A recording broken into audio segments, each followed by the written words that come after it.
Restless leg syndrome is a disorder that gives patients this desire to just move their lower extremities. This typically happens more commonly later at the end of the day. You get up, you walk, symptoms get better. When you look at common risk factors, pregnancy. Okay, pregnancy is the best example. In later stages of pregnancy, the incidence rises to 20%.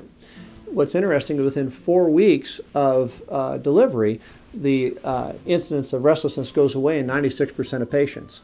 Well, I think the pregnant patient's the perfect patient that parallels the vein patient, because in later stages of pregnancy, you have vein pressure. You've got a fetus that's pushing on pelvic veins, and vein pressure is clearly exhibited in the lower extremities.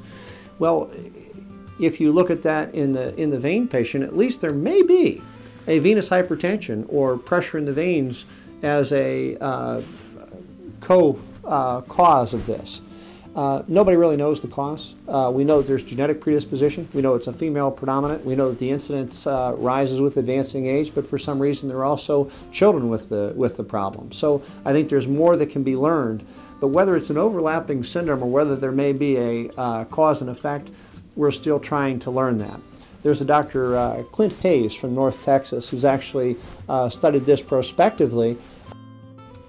And he's showing patients that have substantial severity of their RLS when he treats with thermal ablation of their saphenous veins and then treats the residual broken vessels, that they're seeing symptom improvement and their RLS scores are dropping.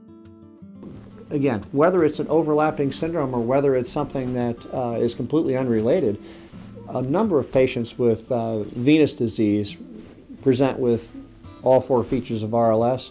And what's interesting is if I've got a husband and wife and I'm asking these questions and the patient reports that they don't have them, oftentimes the bed partner reports, oh yes you do. So it's one of those things that can affect not only the patient's quality of life with worsening sleep, it can also affect their bed partner's quality of life as well.